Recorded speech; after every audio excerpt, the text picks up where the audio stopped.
Hello, Rob. Morning, Patty. We've decided to do a little something different for our message this morning. And I hope you guys can join in this conversation that Rob and I have kind of planned. I don't know. Sort of. We kind of Sort sort of of planned it. One of us has notes, one of us doesn't. So I don't know what that No, means. I'm winging it. You're winging it. I'm totally winging it. So we were chatting the other day, and we were trying to decide, what are we going to do for Scout Sunday? And we were realizing this need for hope. It was heavy, wasn't Very it? much so. Yeah. Very much so. In just about every aspect of life you go through today, everybody just needs a little hope. Whether you're finding it yourself or seeing it in others, it just feels like everybody needs a little hope.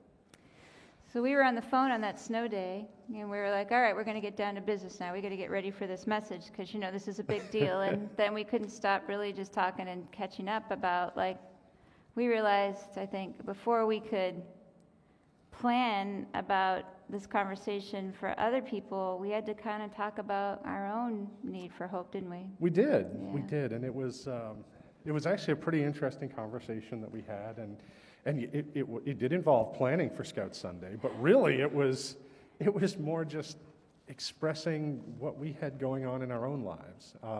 And one thing I remember I mentioned to you was that when the pandemic started, I was still the Scoutmaster of Troop 200, and I was involved heavily, and still am, district level, council level things. And the first thing I said was, we can't let this pandemic stop scouting.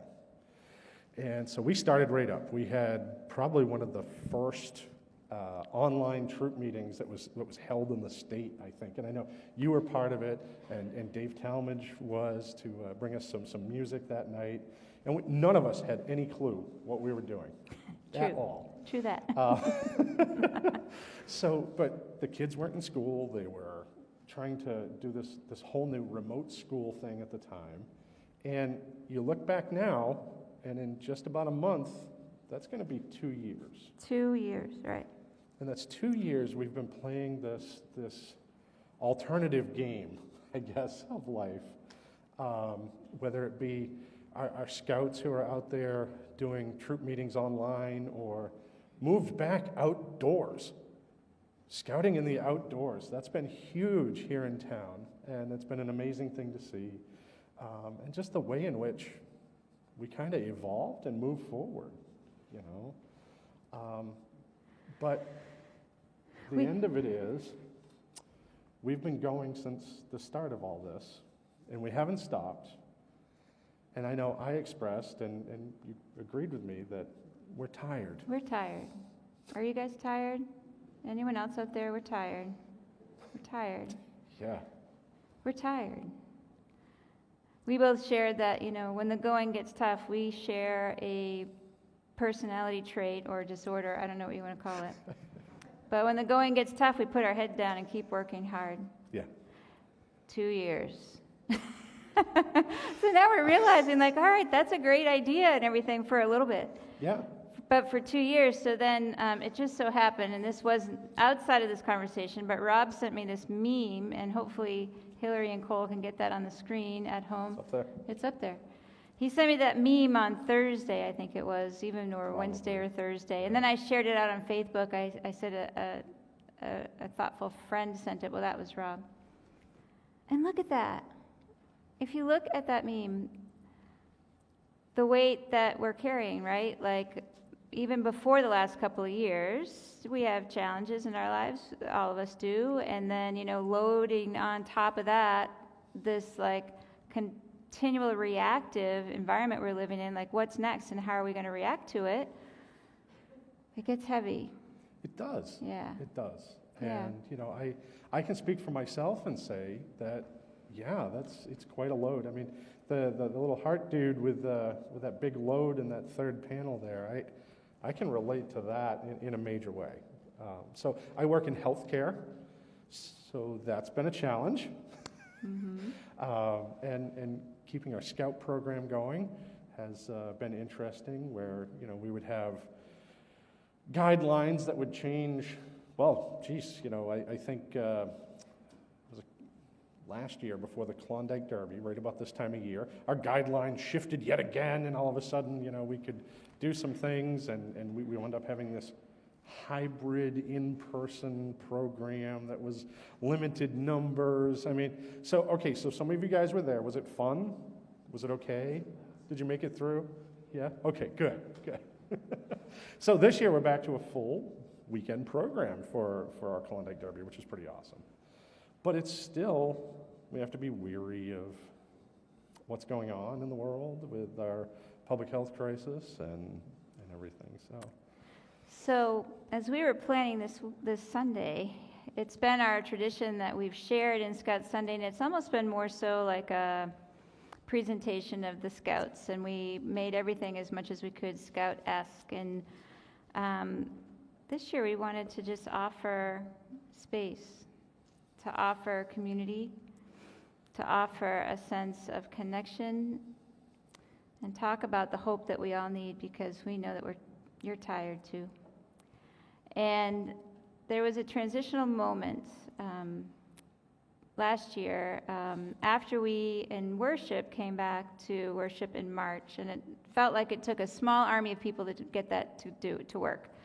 We had this hybrid thing going on. We had to figure out how to make all those changes, and it was awesome. And then in around the beginning of May, I asked people to come after worship when I said something really stupid like, now that we're through this. Yeah, who knew?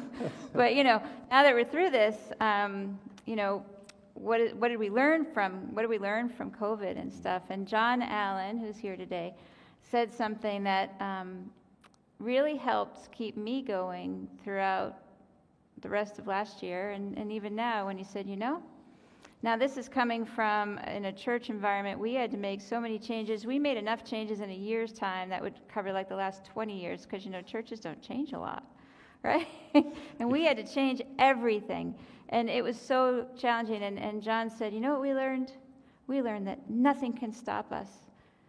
And I've held on to that, John, and it's really has given me hope, and I think anyone who is there to see you say that and to express that. And so, yeah, it's hard. Things have been hard. We're tired.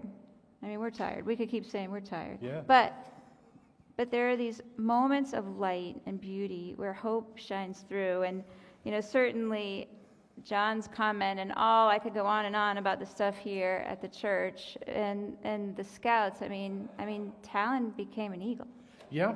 There's something right there. Right in the height of everything, my son finished his Eagle Scout award, sat on our front porch on a Zoom call with his Eagle coach, which that's just so unusual at any other given time in history, and went through his Eagle Board of Review. We then had another Scout who actually joined us from a troop that was done. They couldn't continue anymore. He came to our troop and finished his Eagle Scout. So in all this, we had two who made Eagle, which is amazing. We've got Scouts who joined and who actually benefited from a lot of online merit badges and alternative ways to do things. Mm-hmm. And honestly, when there was nothing else going on, when there was no sports, when there was no after-school activities, well, because there was no school going on really aside from online, we had Scouts. And we modified everything, and we did our best. The old Cub Scout motto, do your best, right? We did our best. We didn't have summer camp. They closed the camps. We had our own program right here in town. We didn't have a Memorial Day parade. Didn't stop these guys. They showed up down at Shopmeyer Park, and we did a little ceremony that we recorded, and we put out to the whole town. I learned how to eat and make walking tacos. Walking tacos. Hey. Yeah, Scouting for food, though. Seriously, like the amount of support in the food pantry, and Matt and Eli working in the food pantry and others helping in the food. It's just been like, I feel like what's given me hope is a lot of what the kids have been doing and showing up and working hard. Absolutely. Yeah. And I can say even out in the community, that's true. that, the people in the community take note. They see the scouts out there. They may not always say something, but they've said it to me. Hey, it's great to see the scout troop out there collecting food. Hey, we saw those kids out at the Legion property doing knots and lashings or whatever the program might have been that they were doing. And just how awesome it was to see that with everything going on in the world, that these kids are still going. They're still doing their stuff, But you guys have put in a lot of work. You really have. And I mean in serving the community and helping other people at a time when maybe others weren't doing so much. And I know it's a fundraiser, but the Christmas tree pickup is huge. It really is. And it's something that people talk about to the point where I remember I was in the store and somebody said, hey, you're the guy in Scouts, right? I said, oh, yeah, I'm involved in Scouts. Are they doing that tree pickup again? Because we just bought a live tree for the first time this year. So.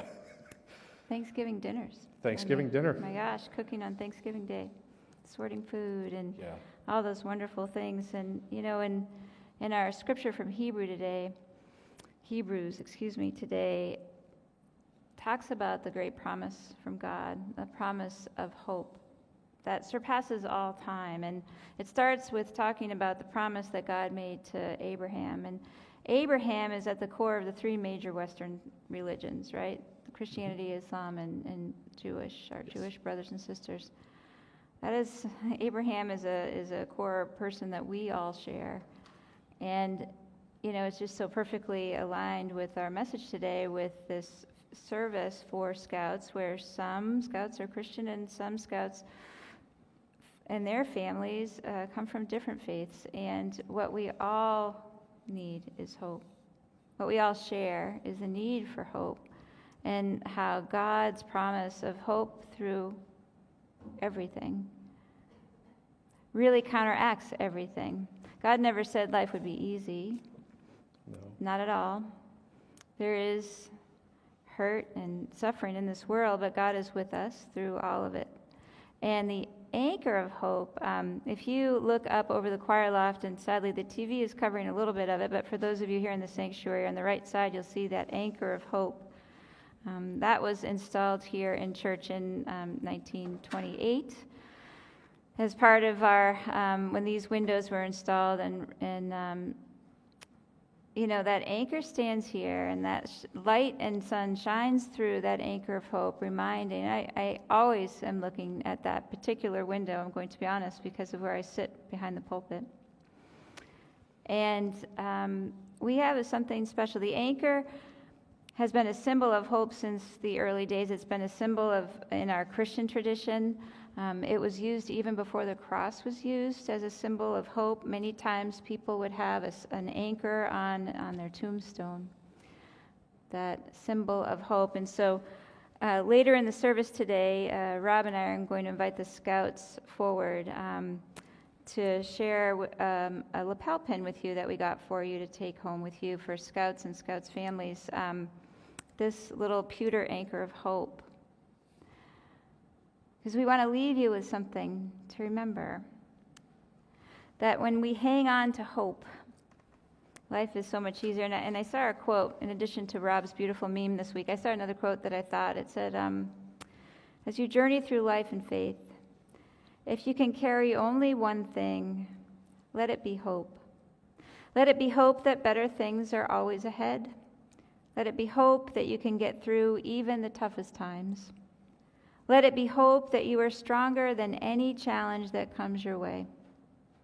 Let it be hope that you are exactly where you are meant to be right now, and that you are on the path to where you are meant to be. Because during these times, hope will be the very thing that carries you through. And may it be so with all of you, my friends. May it be so. Thank you, Patty. Thank you.